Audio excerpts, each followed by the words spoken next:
Hey, Typology Tribe, we got a big one today. We're going to answer a question that everybody has, and that is, how do I get along with anyone?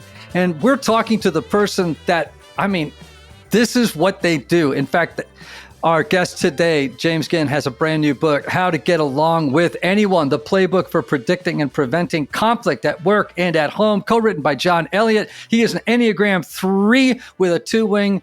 James, welcome to the show. And Ian, thank you. And Anthony, thank you so much for having me, and excited to dive into personalities. All right. Now, you have a background with the Enneagram. It's a system that you have studied somewhat and used in your own work, right? Absolutely. I can honestly say that we use that at the forefront of every training we do, every leadership assessment with all the organizations that we work with. That's amazing. So you're a conflict resolution specialist, and you are talking to 2 4s on the Enneagram who hate conflict. And actually, let's find out. Okay, let's find out. So let's figure out. You've got these 5 categories of people, right? You have avoiders, competitors, collaborators, accommodators, analyzers, and these are sort of different ways of understanding. They're typologies, right? It's a typology. Different ways that people react to conflict. Is that basically what the 5 categories are? So that's spot on. I think with the emphasis on this is how we react when we're what we call triggered. When emotion spikes to a certain point in the brain that reason lowers, to where this is our kind of default reaction. I may be able to be a different, typology, but man, when I deal with that roommate, that in-law, that person, I can't help it. I default back to this. All right. So let's figure out I want to figure out my conflict style, or whatever, however you want to say that, right? So where would you begin with me?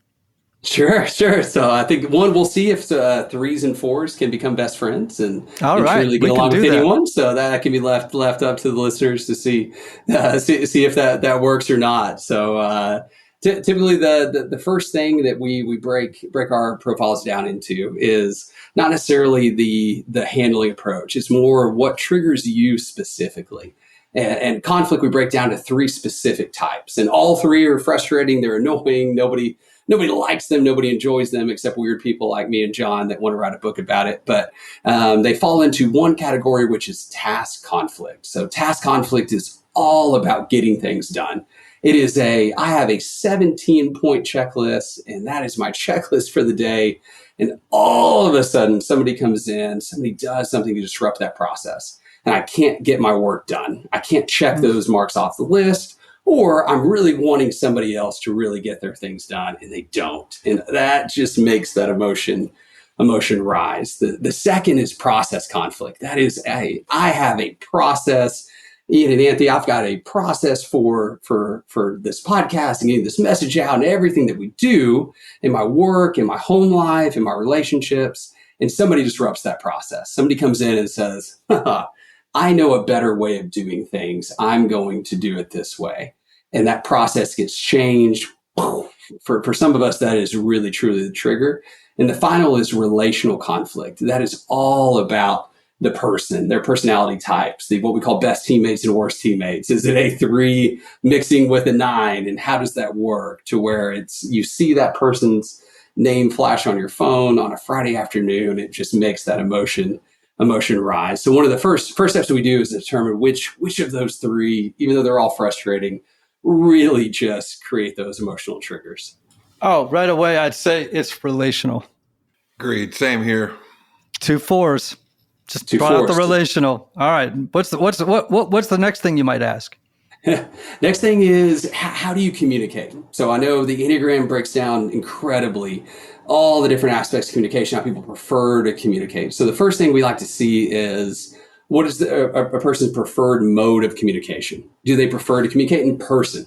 For us, that's going to be our collaborators, because they want to analyze, manipulate, now that's a bad word, but manipulate the situation, read people. Our competitors also love in-person communication because you get things done right away. Whereas your avoiders, your accommodators, that's their worst nightmare. Avoiders don't want to deal with you until they have to deal with you. And an accommodator, the last thing they're going to do is be confronted.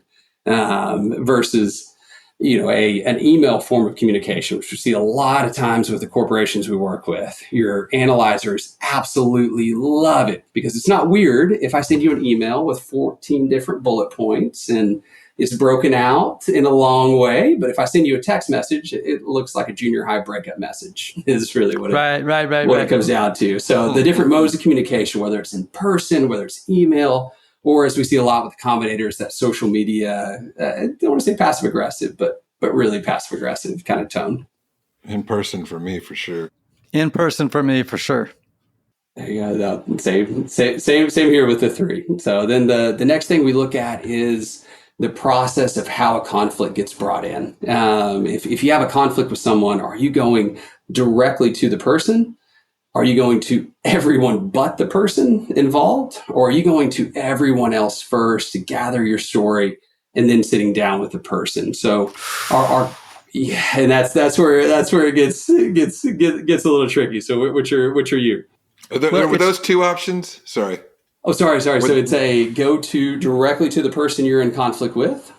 It's a go to everybody except the person you're in conflict with. Or you're going to go to everybody first, get the full story, and then sit down with the person you're in conflict. I go to everyone first. But, okay, so this gets tricky. Sure. It sort of depends on my season of life you're talking about. But sure. If it's not something terribly complicated, I'll go direct. But if it's something that's relationally tricky, and I'm trying to protect the relationship, and it's probably a bigger deal than a little deal, then I'm going to stop and say, I'm going to stop with 3 or 4 people and go, look, I've got sort of a tricky situation. I'd love to hear what you think. Sure. Oh, love it. Straight to the person. If it's something that involves a group of people and I need more information, then I would try to get more info to try to basically bring resolution. But I don't go around people's back. I don't gossip about it. Like I don't go around and just talk with everybody else and never talk to the person. That is definitely what I'm not doing that. Everything is going to be about how do I get this resolved? Yeah. But if the stakes are high, right? If there's a relationship on the line, if it, or if it's going to cause pain, I'm going to not just rely on my own wisdom. I'm going to double check it with others. But if it's just like a little thing the other night you hurt my feelings when you said that, that's a one-on-one thing. I don't need to stop anywhere for that one. Sure. No, absolutely. And that's where we see, we would talk about the analyzer profile. That's someone who goes to everybody else, gathers their case, and then sits down and presents that case, and they make firm opinions. That is 5 all day.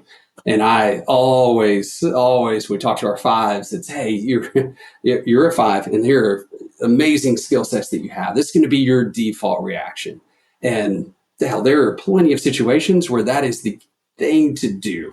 You don't want to rush to judgment. You don't want to make emotions spike even more. You really want to gather that full picture. But Ian, you said it best. There's some situations where we've got to Barney Fife it and nip it in the bud. We don't have emotional time, effort, and energy to go around and different things when really it's hey man, you hurt my feelings here. This is how are we gonna fix this? We need to be a 3. We need to be an 8. We need to take a certain approach with that, and that's really where a lot of the techniques and things we focus on are, hey, there's, as the Enneagram does the best, is hey, there's pros and cons of each. But really, it's about what situations do you need to be a 3? Do you need to be a 5? Do you need to be an analyzer? Do you need to be a competitor or collaborator? All right. So, any more questions for us, or are you honing in on us? No. Like we would ever analyze each other on a podcast. That would be so weird. So weird. So I think biggest thing that I've always found so fascinating is the wing concept. So I think that's the biggest thing after speeches or trainings or whatever we do is cool. I'm this, but at home, I'm also this. So I think in y'all's opinion, just personally, or just what you see in your professional experience, how often you see people differ from at work and at home versus, man, my default might be this, but in some situations, I revert back to this. Yeah. Well, the personality, as I understand it, right, is fluid and dynamic. It's adaptable. And so if you are rigid in your personality style, then that's usually an indicator in its most extreme form of rigidity of pathology. If you like, there's the possible presence of a personality disorder, right? That's that kind of rigidity, the ability, the non-adaptability is not a good sign, right?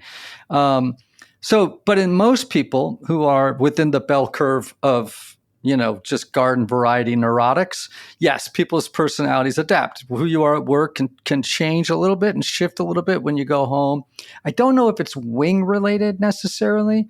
I'd have to really think about that. But the wing is always in the mix, right? To a greater or lesser degree, depending on how heavy the wing is.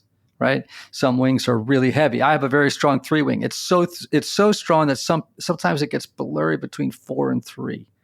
Others might have a very light 3-wing, almost virtually not affecting the core type, like it's not influencing it very much. So that would be another kind of factor in the equation. Tell me what your thoughts are on it. Sure. I mean, I think we see, going back to emotion being kind of the key trigger, is that somebody at work, they can sit down and all day they can be a certain profile, they can be a certain personality, they can act a specific way, but once they come home and that emotion starts to rise, they deal with certain people, they can't help but revert back to a specific profile. But yeah.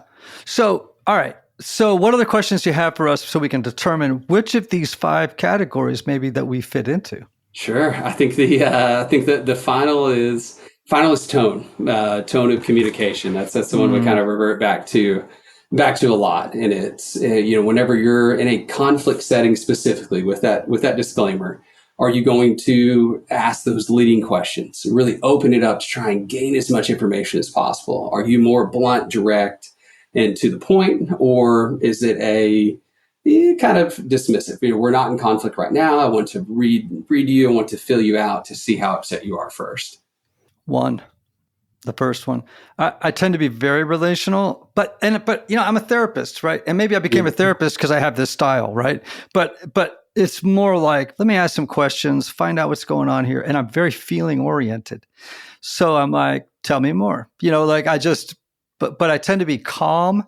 I am not explosive. I am not blunt.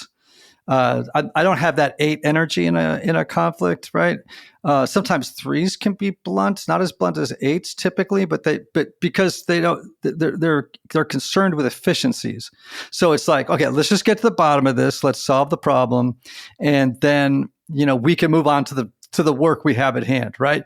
I'm a little bit more like protect the relationship, listen, honor the other person, care about what they have to say. Now, I will say, if somebody is really aggressive with me, I'll stay calm, but I will get very clear.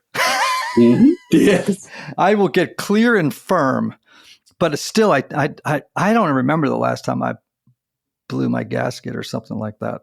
What about you, Ant? Yeah, so again, super relational, definitely want to protect the relationship, like you're saying. So a lot of questions, listening, really listening, and listening for things, paying attention, trying to get to the heart of the matter, the need under whatever this person's feeling. Yeah. But same thing, like I had a situation probably 3 days ago where someone basically, kind of went at me, and I've got no problem pushing back, not losing it, but like addressing the issue and like, Yeah. That's so funny, man, because I also think there's a correlation sometimes between size and that ability to do that. Like I'm a little guy. Like I weigh 137 ding dang pounds. Okay. So, you're a big guy, and I think as a kid, I had to learn in conflict situations how to be fast on my feet and also fast with my words.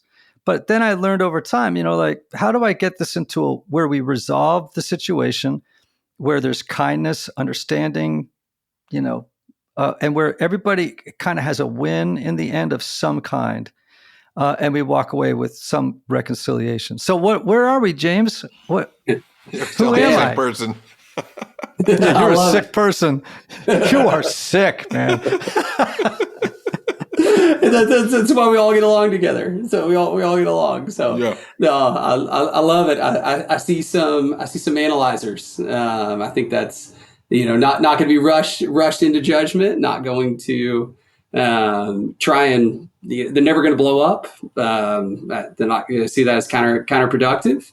Going to always go around, get the full story, but have no problem being blunt and direct when they need to be, which is those a little bit of cheating, but knowing that y'all were fours before. So I think the biggest thing that I love the most about the Enneagram is it's practical. It's practical and it's relatable. And I mean, I love whether it's in a corporate setting or it's sitting around with my own family or friends or in-laws, and it's hey, I'm a 3-wing this, I'm a 9-wing this, I'm a this.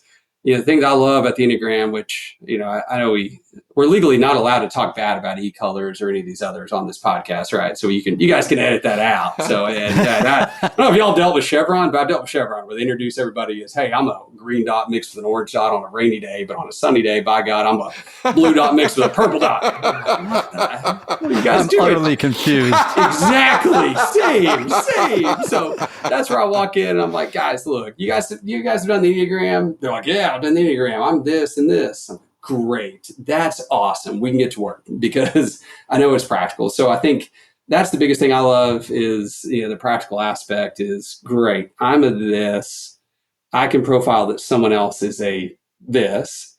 What do I do about it? How do I get along with someone that's on the opposite end of the spectrum of that person I profile? And so that's where I love to hear from you guys, the practical side. I mean, I know I'm a this, and I know this profile really is going to trigger me. In y'all's opinion, what do you recommend in terms of how to have that both personally, but also with other people? Well, I do. Most of my work is in the corporate space, right? And of course, the issue of conflict always comes up. Like, how do different types respond to conflict? And I always say, well, it depends, right? There are some set kind of general answers that you can give, but people are also particular, right? Like, they're not just, it's not like every single Enneagram 8 responds to conflict by being blunt, domineering, and overwhelming, right? I know some 8s that have, first of all, they've either evolved and grown, and so they don't default to that as much, right, when they get triggered, though it's probably a greater temptation, right? And I think also that it depends on how big the trigger is, and also what it triggers, right? Because when you go into that limbic brain and you're that reptilian brain and it gets triggered and there's some connection to past trauma involved, which then just mushrooms the experience, right? Then, types can really act out of character. Mm-hmm. But I think in general, like the generalizations that we have about different types and the way they respond in conflict is really helpful because it's all about probabilities. Like, personality is all about probabilities and not certainties, right? So it is probable that in conflict, I tend to withdraw, and then I will do some of the things we've already mentioned, right? Just as you were interviewing me. And periodically, if something trauma triggered me or like really like triggered off my little limbic system and I got all dysregulated and stuff, I might go to 8 and really surprise myself, Sure. Like I just may lose my cool. So I don't know if that answers the question, but that's what I got. No, I love it because I think that's where, for better or worse, what we see, on the conflict side of things is you want to jump to fixing the issue or the problem. You don't stop to assess, and you come up with your game plan. It's generalized. Okay, I know in this setting, the handbook says to do X, Y, and Z. And sure, probabilities, maybe that's right. But if you don't take the time to assess and see, 1, exactly who you're dealing with, 2, what the conflict's actually truly about, that's where you end up doing more harm than good. And so that was my background. Yeah. This show is sponsored by BetterHelp. Folks, I know from experience, both as a pastor and as a psychotherapist, that there's a lot of stigma around men's mental health. But did you know that 6 million men in the United States suffer from depression every single year?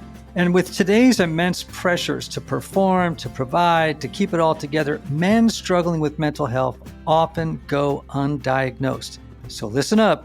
It's okay to struggle. Real strength comes from opening up about what you're carrying inside and doing something about it so you can be at your best for yourself and for everyone in your life. So, if you're a man and you're feeling the weight of the world, I want to encourage you to talk to someone, a friend, a loved one, a therapist. And when I'm talking about a therapist, I'm talking about a good therapist. One who can listen without judgment and teach new coping skills, right? To help address things like depression, anxiety, addiction, and relationship conflicts. BetterHelp makes it easy to find someone to talk to. With over 10 years of experience matching people with the right therapist, BetterHelp has helped over 5 million people get the help they need. And with their fully online program, BetterHelp not only makes therapy more affordable, but more convenient as well. You can join a session with the click of a button, helping you fit therapy into your busy life. As the largest online therapy provider in the world, BetterHelp can provide access to mental health professionals with a diverse variety of expertise. Talk it out with BetterHelp. Our listeners get 10% off their first month at BetterHelp.com/Typology Podcast. So check it out. Today, you can get 10% off your first month. Just go to BetterHelp, HELP.com/Typology Podcast.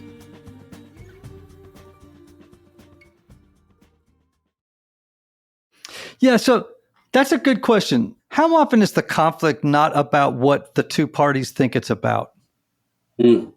That's a fun one. Yes, a lot, as I know, I'm sure you see in the corporate system as well, but even the relational side of things. So so many times where we see people that whether it's relationships, whether it's their significant other, their family members, their friends, where they think it's a relational conflict.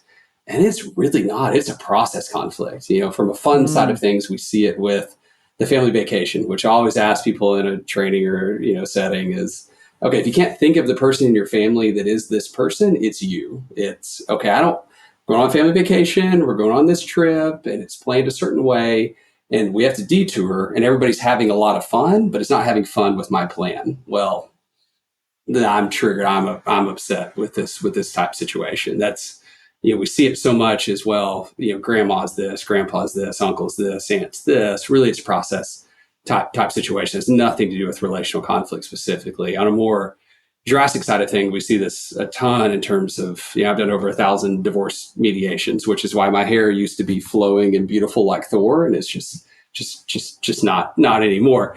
We see so many relationships fail, not necessarily because of the relationship in terms of how they treat each other and personalities fit. And you would think on paper this would be perfect, but it's really a process issue. They both want to be in control. They have their process and their way. And so, whether it's a divorce mediation, whether it's a corporate workplace conflict, so many times we jump to the personalities themselves or the relationships themselves versus what that conflict's actually about.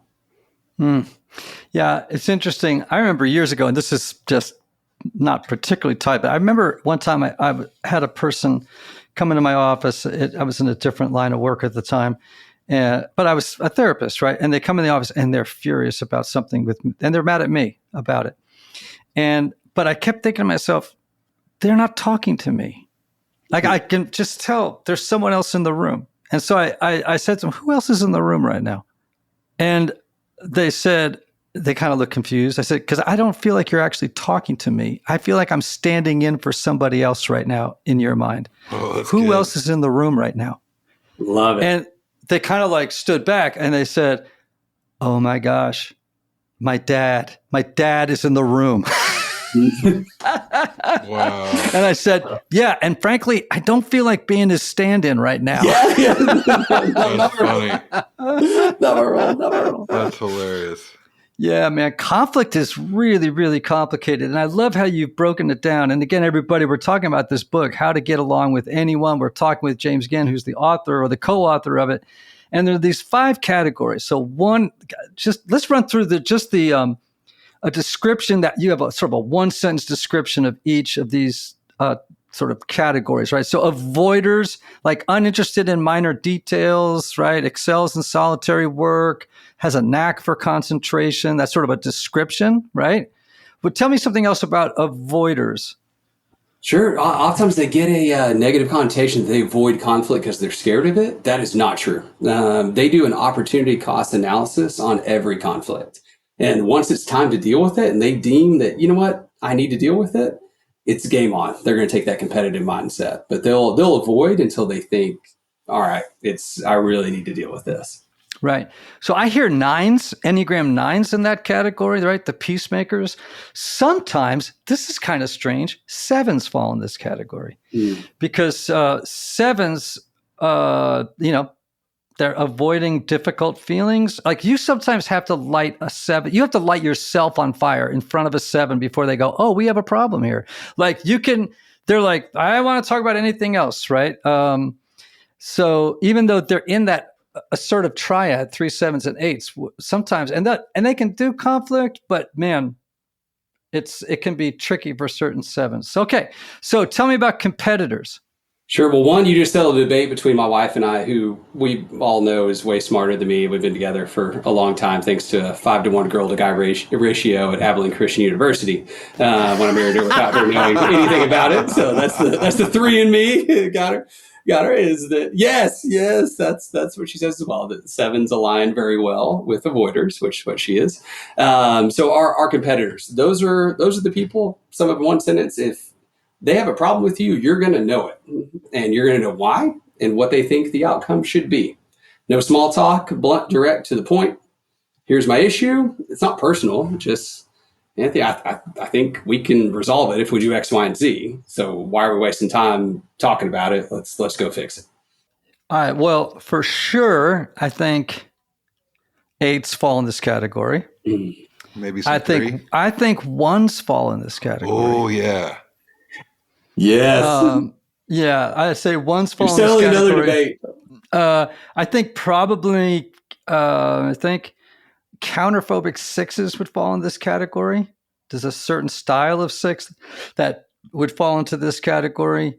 But that's what I got so far. I got to think more about it. So 7 and 9 for avoiders. I'd say 1s and 8s so far under competitors. Let's see what we get left over, and then we'll debate where they fall. I love it. Well, one, if you're willing to come down to Aggie Land, I'll buy you a Coffee Bridge burger, and we can talk the 6s and how it fits, because that is fascinating. I love it. All right. Well, let's talk about analyzers. So our analyzers are the ones that we call them the judge. They're never going to be rushed to a decision. They're never going to get emotionally involved or really outspoken, no outbursts. They're going to gather all of the facts. And then they're going to make a very firm decision. They're going to go to the person. They're not going to talk around their backs. They're not going to be afraid of that person, but they're not going to be rushed. So the negative characteristics is they can be stubborn. Once they've made a decision, it can be very hard to change their mind.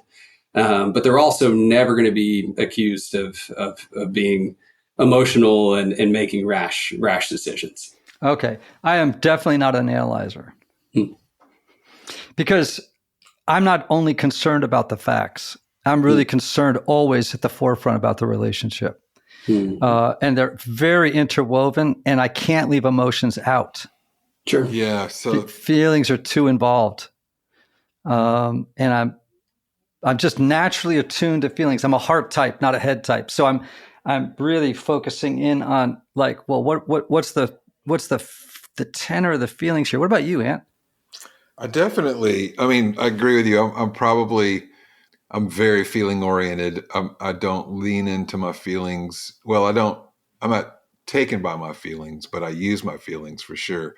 But very relational. So it's like, that's always like you said, at the forefront. So I'm not disconnected. I'm never disconnected from that. Yeah. Yeah. Okay. And then, that's probably me not explaining right, is a relational triggered analyzer. They're going to take that approach, thinking about the relationship first. So in a relational setting, they're never going to confront that person and say, you said this, and here's what I think this means. And boom, boom, boom. They're going to gather all the facts about that first. They're never going, that doesn't mean they're removing emotion from it. Doesn't mean they're not putting the relationship at the forefront. That's their handling approach. They're not going to be rushed into, they're never going to blow up in a relational setting. It's, somebody said something and that hurt my feelings, and I'm going to blow up and say something in return.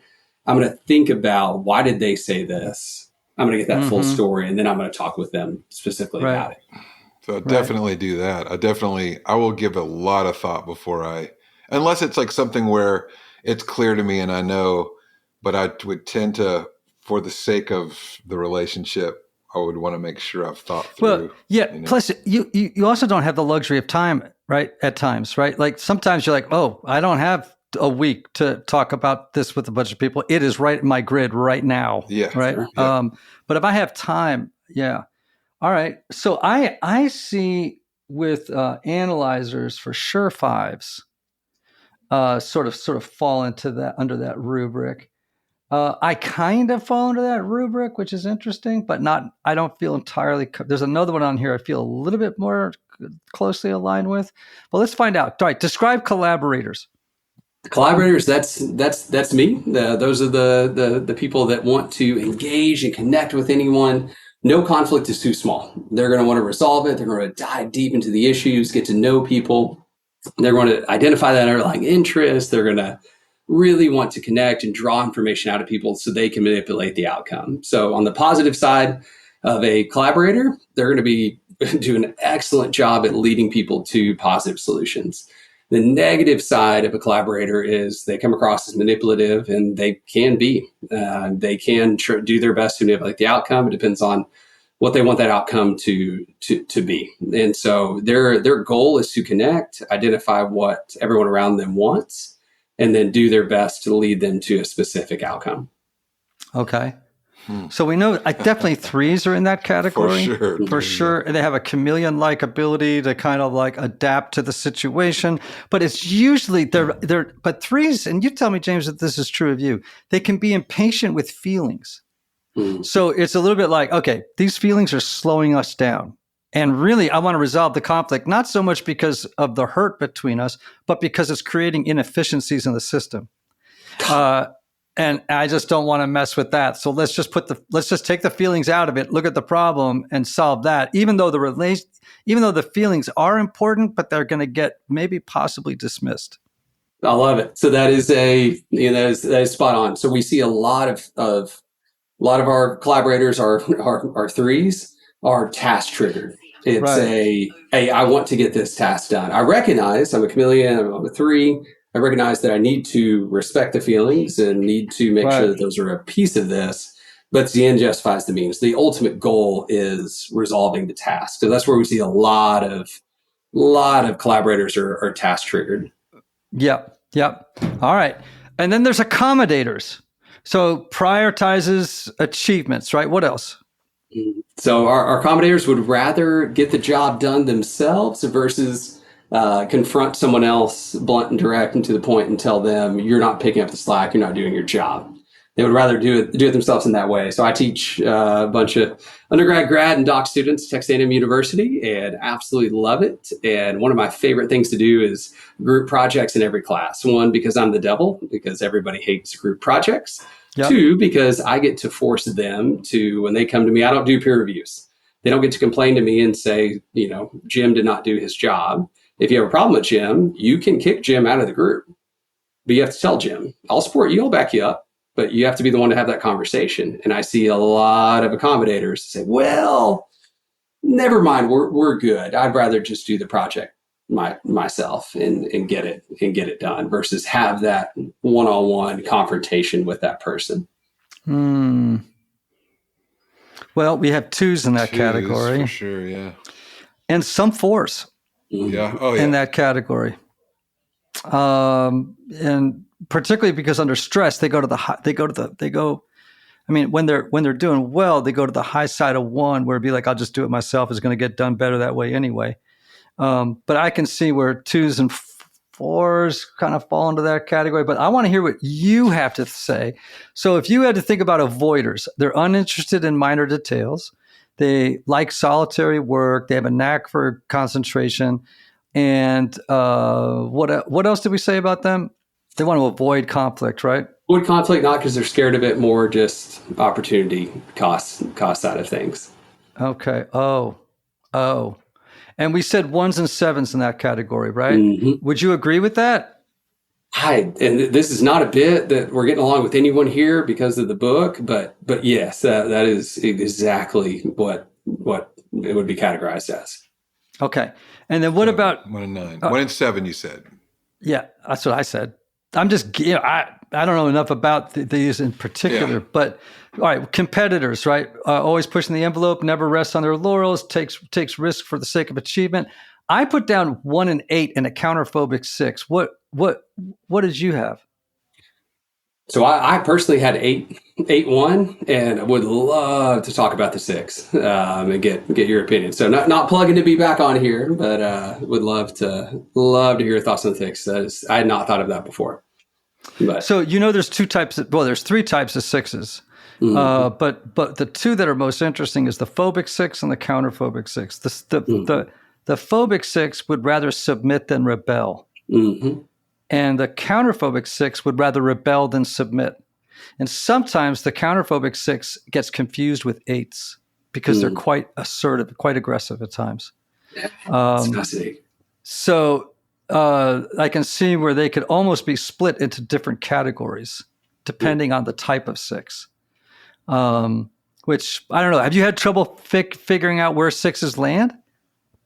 Yes, so much between, we see the 6s that are process triggered versus relational triggered, and not to ramble on too much about that, but that's where we see the biggest discrepancy is sometimes these 6s that are process triggered and they want to be in control, and losing that control stresses them out.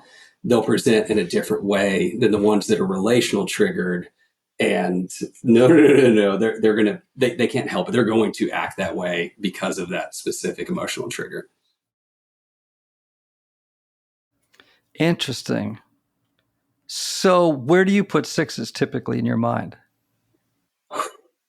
It's a hard one to put them in. We typically put them in the analyzer side of things, mm-hmm. Just because not necessarily going to be rushed, but they can be very firm in their convictions. Yes. So interesting you should say that.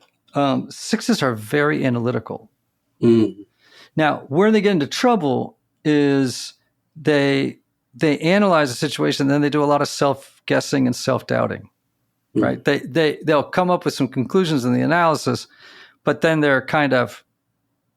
start to self-doubt. But you're right that there are 6s, like, for example, we always say 6s should all work for BMW.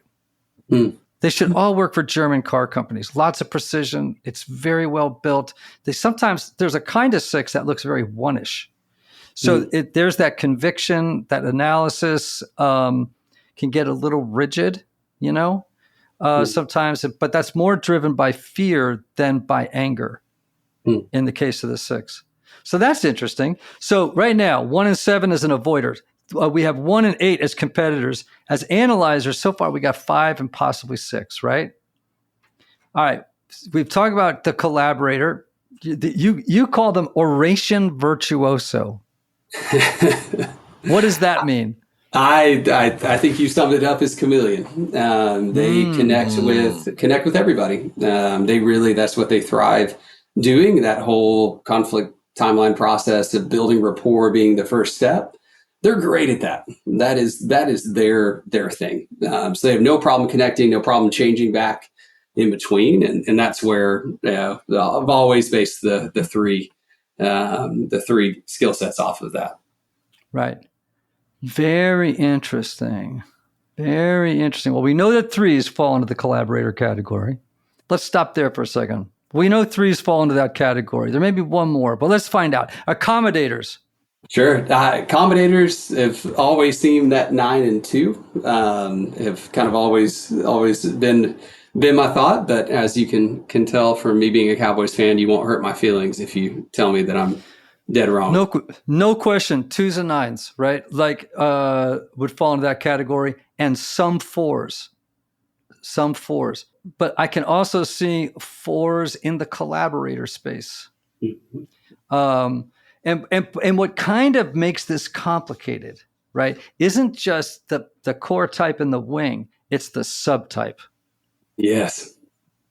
And because, like, for example, a self-pres 4 is less withdrawn than a social 4, and maybe more assertive. They look more like 3s or 7s. So like on our Enneagram assessment, right, we spent like a gajillion dollars on the research side with the research psychologist, plus a team of people that were his PhD students, and blah blah blah. And the subtype category, like that, when you take our assessment, you not only get your type and wing, you also get your subtype. And the subtypes, man, are so important because, like I was just saying about 6s, I gave you 2 for 4s and 6s. This is where it gets important. The 3-4 subtypes are so different from each other, they might as well be their own numbers. They might as well be their own types. They're that different from each other. And the 3-6s are too. The other numbers are more nuanced expressions of the core type. But these are like 3 different types. I mean, like, as a self-pres 4, I don't present anything like a social 4. The social 4 is the really kind of artsy, angsty, tortured type, and they kind of radiate that tortured, angsty thing.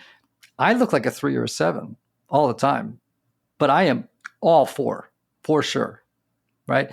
So that's what makes it even more complicated and more interesting and nerdy to me as I look at these categories. So everybody, I'm talking with James Ginn, author of How to Get Along with Anyone.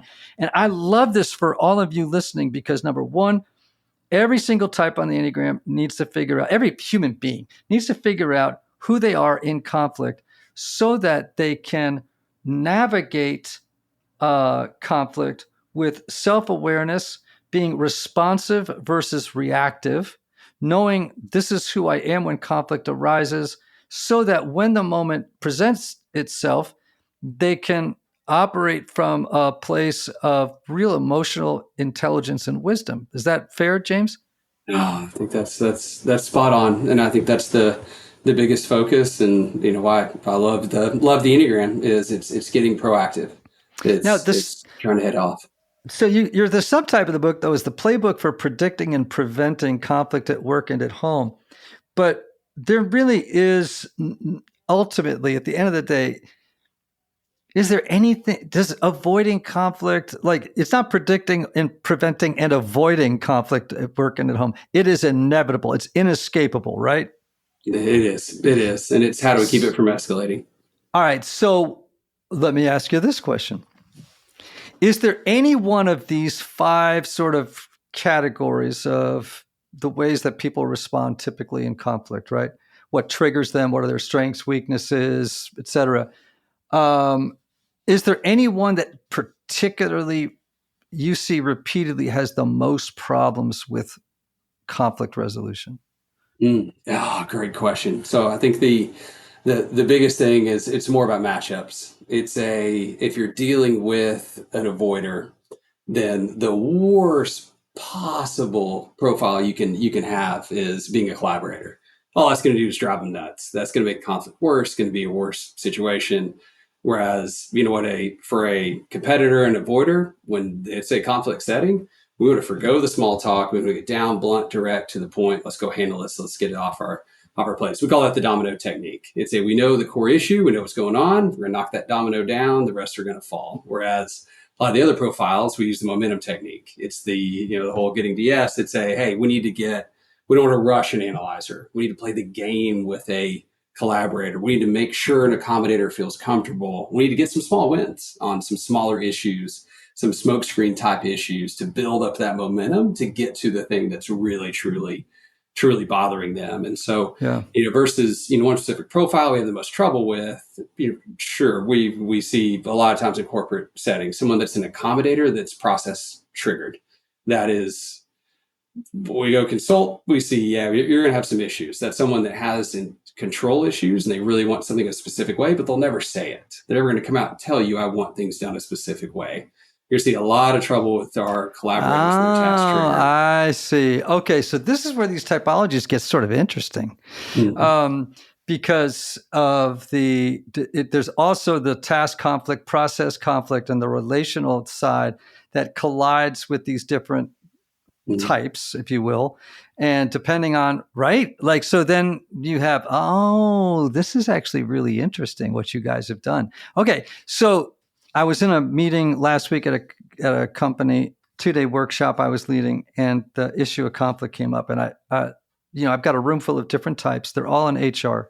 And one of the guys, about 20 people in the room, one of the guys is an 8. And I said, tell me how you respond to conflict, right? And he was on a panel. So I had all these different types on a panel and I'm interviewing him. Tell me how you deal with conflict. He goes, no problem. He said, I just focus on the problem, not the person. And I just like, okay, we got a problem. It's just like any other problem. Let's solve it, right? And he's like, no big deal. So I was like, okay, so you're comfortable with conflict because it's really about the problem, right? It's not really about the person most of the time. Okay, great. I'm not that way. Mm-hmm. Like I have trouble actually separating the problem from the person and the feelings and the relationship. And I always, as he was talking, I was like, damn, I got to do that. Like, that's really good. Like, I've got to figure out how to separate my identity, my feelings, all this stuff, and just focus on, okay, what's the problem? Let's solve the problem. And everything else will probably be okay if I don't know. What are your thoughts? I think you hit the nail on the head. Depends on the person. With some people, absolutely that is going to be the way to go. For other people, if you just go focus on the problem and ignore the relationship and the feelings and all the emotions, it's going to completely backfire. And that's where why I love the Enneagram is that no, it's you need to assess first and see. There's a lot of great playbooks and there's a lot of techniques. There's a lot of things you can do that are going to work well with some people versus with others. And there's no perfect Enneagram profile. There's no perfect conflict profile that's going to kumbaya and make us all get along with everyone and everything else. We need to know our strengths and weaknesses, but we need to know what the other, person that we're in conflict is and what's going to relate the best to them, what their triggers are so that we can really adapt those techniques. And that's my favorite part about what y'all do. So, James, you're a 3 on the Enneagram. In your own personal development right now, as understood through the lens of the Enneagram, what are you personally working on, not just in the area of conflict, but just in life in general, to become the highest expression of yourself?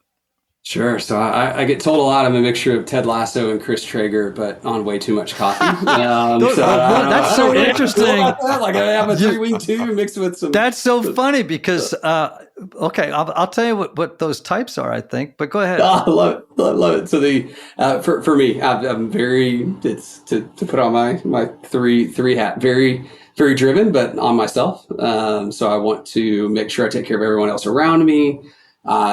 Drives me absolutely nuts if I'm letting other people down, and I would rather, wake up at 1:30 and, go to bed never than allow that to happen. So I am unbelievably task triggered. That is my thing. But if I have an issue with somebody, they're never going to know it. I'm going to sit down and try and figure it out and really do my best to relate to them. But I would rather just go ahead and fix it myself. So that's my self-analysis that you can have Chelsea on here and she'll probably tell you something different. And Chelsea's a 7.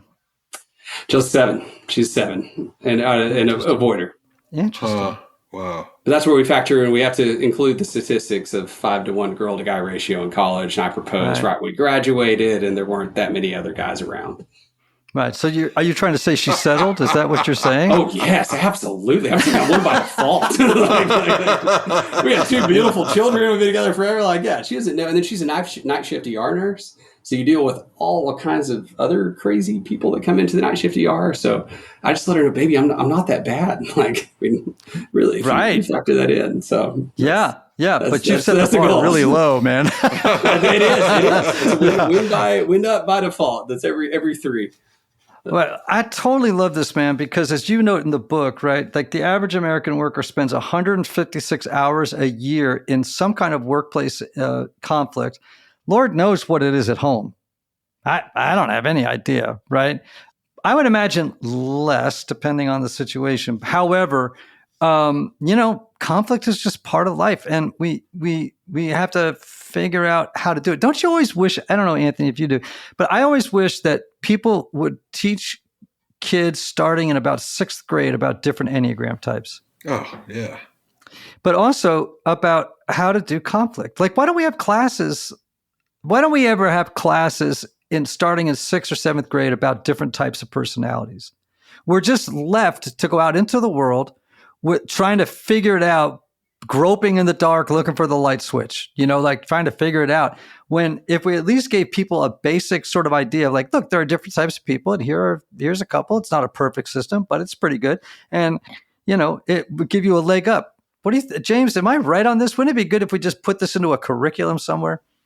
Man, I love it. Well, you're teaming me up and speaking my language. So that's my main job at Texas A&M University is we are doing our absolute best to incorporate, these skill sets and teach them to kids across the world through sport and after school programs and things. Because I'm with you. I mean, so much of us. I mean, it's great. We want to learn who we are and what we do and how to get along with anyone, but you can lead a horse to water, can't make them drink, to where, if we can, get this information out to as many kids as possible. But also, I mean, I'm a parent to young kids, and they're smarter than me, but, if I'd have known, a lot of these things and skill sets to be able to work with my, daughters at home, I mean, that makes such a difference as well. Well, I love this. Everybody, the book is How to Get Along with Anyone, the Playbook for Predicting and Preventing Conflict at Work and Home. It's written by John Elliott and Jim Ginn. I'm so glad you were on the show. Tell John we missed him. And I just loved going through these and trying to figure out the interplay between what you're doing and the Enneagram. And I know that it had a great influence on your work, but I just wanted to hear, and because when I went through your book and I'm like, oh my gosh, this is like just, like there are all these correlations between the Enneagram and your work. So I know our folks will be interested in it. And tell us where we learn more about it and you guys. Man, absolutely. So the conflictdocs.com. So we have not only access to the book on every major bookstore and things along those lines, a bunch of other resources, as well as our conflict management profile that'll let you know which one you are. Man, so good. All right, everybody. Again, How to Get Along with Anyone is the name of the book. It's out on Simon & Schuster, and you need to check it out. Jim, once again, thanks for being on the show. Or I should say, James. You probably hate it when someone calls you Jim. Oh man, I'm the third. So my dad he's 6'2", close to 400 pounds, NFL DT kind of guy. So I'm Little Jim. You can call me Little Jim. Hold on a second. How bad would it have been if this whole interview I had called you Jimmy? What if I just called you Jimmy this whole interview? I wish. So my dad is Jimmy. My grandpa, who played for the Packers, big old DT. He was Big Jim. So I'm just over here being Little Jim or anything with a J. I answer. There's a dynasty of Jims going on here, and I just want to go. We got Big Jim, we got Little Jim, we got Jimbo. I don't know who else is on this show, but Who did he play for? So my grandpa got drafted by the Packers, Vince Lombardi, and turned it down because he made $10,000 a year as a DT and $13,000 a year as a salesman.